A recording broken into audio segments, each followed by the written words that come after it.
Chapter 8, Episode 7. Lunchtime Small Talk. This tastes like something that was made fresh in the city. I would not have believed this was a ration pack, had I not seen it being cooked myself. And it only needs to be boiled in its pack for such a short time. It's perfect for camping and mid-March meals. If I had known of this when I was in the order, I would have made sure both the order and the military implemented these packs. Sever was the one most excited about the instant meals I'd had the goblins heat up. I get it, Sever, Remily said. But you need to calm down. It is incredible that we can have a proper meal out in the field in such a short time, Reinbach said. These freeze-dried soups only require hot water. While they're a convenient option for adventurers, they would make for a drastic improvement to military rations, Sebas noted. Do you plan to sell these, Ryoma? I would pay good money for these, Sever said. I'm glad you like them so much, but I've passed the manufacturing and distribution of these products on to Duke Reinhardt, I said. Considering their potential, I suppose only a powerful noble could handle their distribution appropriately, said Sever. If Ryoma weren't protected by the Jamils, plenty of thick-headed nobles would try to get their grubby fingers on these. Good call, Ryoma, Remily said. These really are delicious. Slimes can be quite useful, can't they? But then she fell silent, seemingly lost in thought. From how quickly she was eating, she was still enjoying the food, at least. What's the matter? Asked Reinbach. Well, hearing Ryoma talk about his slimes, it seems like such a waste. An acquaintance from the capital recently told me that the slime lab in the National Monster Research Institute is being shut down, she said. Wait, really? I asked. Kalkin, one of my employees, used to work there. Reinbach looked surprised. Reinhardt hasn't told you? Nothing about the capital, really. I'd heard from someone who used to work there that the slime lab had always been undervalued within the institute, but this is my first time hearing about its closure, I said. Did you know that reports of monster sightings and attacks have been on the rise these past few years? Remily asked. Only rumors, I said. We have record of more monsters showing up and wreaking more havoc than usual in recent years, so we've been on high alert as a nation. Information is among the most important commodities of war, wouldn't you agree? If our expected enemies are monsters, we need more information on monsters. When mutations or new species arise, monster researchers at the Institute are called upon. Researchers will have more and more on their plate. So the higher-ups of the Institute are trying to focus their resources on high-priority subjects, Remily said, with a twinge of bitterness in her voice. But now I was more concerned with what was going to happen with the slime researchers. What will happen to the employees of the slime lab? Don't worry about them, Reinbach said. The House of Jamil will take in any who wish to work for us after they're let go from the Institute. Really? I asked. Yes. His Majesty contacted the Duke directly before the lab's closure was finalized, Sebas said. I was involved in some capacity, but the Duke spoke of having them continue their research on slimes, so we were under the impression that they would be working for you, Master Ryoma. Continue research, I muttered. Something came to my mind. When I had first been hired as Reinhardt's engineer. During one of our meetings he had shown interest in my food production plant. He'd even put forward the idea of building a brand new farming village, partially to test the plant's productivity. He mentioned 2 reasons for conducting this experiment. 1. He wanted to see if anyone could handle all the steps involved in slime farming besides me. And to evaluate their effectiveness. 2. He wanted to fortify the Jamil's food stores so as to prepare for any emergencies. With the construction of instant food plants and factories on the horizon, the scope of this project was going to grow dramatically. That was why we had decided that I wouldn't be involved from the get-go. That was no skin off my back, so I had agreed, knowing that I could still go wherever and do whatever I wanted.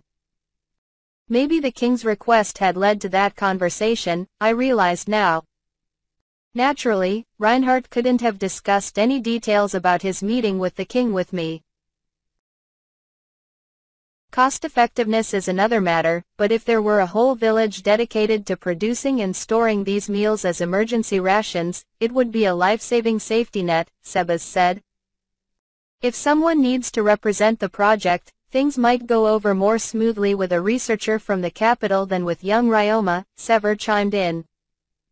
Plus, the Duke is taking in researchers who have been kicked out of the institute, regardless of the reason behind it.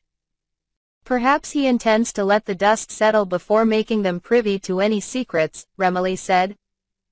I pity their circumstances, Sever said, but there's no telling their character or state of mind. In a moment of desperation, with their livelihood and honor on the balance. There's no guarantee one of them wouldn't be tempted to steal Ryoma's contributions for himself upon meeting him. He glanced over at my cooking cart, instant meals, and armor. Everyone, including me, agreed with his assessment. There are points of concern to be sure, Reinbach offered, and navigating these treacherous waters falls on the shoulders of the Duke. The researchers will be given a second chance at their careers. Their efforts, and Reinhardt's, will determine their fate. I agree, I said. One of the benefits of slime farming was the ease of obtaining farmland. In fact, that was how I could make my base in the middle of Gimel et al. A large warehouse or two would provide enough space to manufacture these instant meals. The Jamils would have no trouble recruiting trustworthy staff. Not to mention access to magic in this world, even if they had to develop a random plot of land from scratch, they should be able to accomplish that without spending too much time. I would be hoping for their success, for sure. On another note, there was something else that had piqued my interest. Speaking of, can I ask what sort of person the king is? If you don't mind, the only thing I knew about the king was his name, Elias de Rafal. But he probably knew a good deal about us through Hudam, and he might be involved in this project. If we were going to cross paths, I wanted even a small hint of his character. When I explained this, everyone but Remily fell silent. No need to worry about little Elias, Remily said. He's a bit unorthodox by royal standards, but otherwise reasonable when you sit down and talk to him. Really? I asked the others. There's no doubt about that, Sever agreed. He is not afraid to make tough decisions, but he is far from heartless. He was privy to the closure of the slime lab and was frustrated by it. After all, researchers at the institute are the brains of the country itself. The slime researchers were surely valuable human resources. It must have been a tough decision to open up other resources in the institute. Even if they simply switched the researchers to another lab, there's no guarantee they'd be treated differently, Remily added. If there was a chance that they'd still be subjugated in the shadows. Elias might have decided it would be better for them and the country as a whole to have them conduct their research in a new environment. If their research proves useful to the country, the king can access their results through the Duke, Sebas said. Nobles in the capital won't be too happy about it, but His Majesty never hesitates to make bold decisions whenever the situation calls for it. If His Majesty is receiving word through Hudam, there is no doubt you are a part of his plans, Reinbach said. That being said, now that you are officially our engineer, no unreasonable demands will be made of you without Reinhardt's approval. Even royalty would not ignore a noble's rights and run the risk of losing trust with his people. His Majesty will weigh what is best for the country. He smiled. Sever and Sebas were both choosing their words carefully, but they seemed to share the opinion that the involvement of the king would not cause me any trouble. So I decided to trust that. Okay. If something ever comes up, I might ask for your help, I said. That's it? Remily asked. You don't want to ask any more questions? I'd be lying if I said I wasn't curious, but all I needed to know was that His Majesty is not a tyrant. I've expected the story of the attack on Gimel to reach the capital, and I trust the Jamils to handle anything that comes up because of it. I trust them well enough to do that. My smile drew out theirs. Our relaxing lunch came to an end with a cry from the distance. As soon as the crow-like shriek reached us, the goblins were on guard, reaching for their weapons, setting their lunches aside. A flock of Harris crows. Maybe they smelled our lunch, said Remily. Most likely, Sever joined. Oh, no need to deal with them head-on. They travel in large flocks, but they are weak monsters on their own. Scare them a little and they'll fly away. Like this. I'd been preparing a spell while calming the goblins down, but Sever stopped me from casting. He cast Tornado, sending a flurry of wind into the air and blowing about 20 of the birds away. While it didn't look like it had done that much damage, the flock scattered and flew away in the opposite direction. Those can be troublesome to take out. This way is much faster and doesn't cost as much stamina or magical energy, Sever added. Thank you, I said. I could do this all day. Someone helped me realize that I still have plenty of time before I retire. Ha ha ha. Sever almost seemed like a different man compared to my first impression of him. Don't get carried away and overextend yourself, Sever. You may feel younger, but your body is not. We can't pick up as much of your slack as we used to, said Reinbach. Oh, I understand I've aged.